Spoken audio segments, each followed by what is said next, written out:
everyone, I'm Claire Steichen at Clear Strategy Coaching, and today I want to talk about the second of my 4 principles, which is influence. And I'm going to share a story of a team that was virtually not speaking to each other, except for when they were in senior management meetings in front of the CEO, right? Sound familiar? That artificial harmony is deadly to a team's performance. So if you already know this is you and you recognize what I'm saying, feel free to write to me at claire@clearstrategycoaching.com and we can set up a time to chat. But back to this team. This was a newly formed team. They were very anxious because they were leading a huge initiative for the company.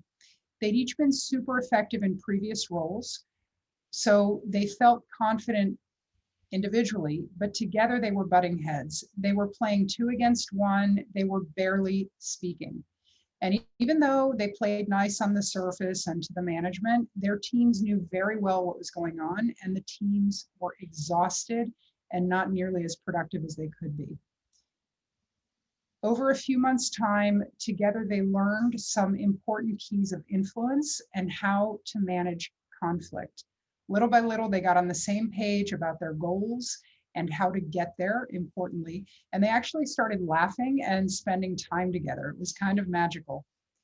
So what did they learn and what was in this special sauce? There really were 3 parts. First of all, they learned the rules of healthy conflict, of how to, they say it's not whether you fight, but it's how you fight. And this team learned those rules so that they could disagree and yet still trust one another and give each other the benefit of the doubt.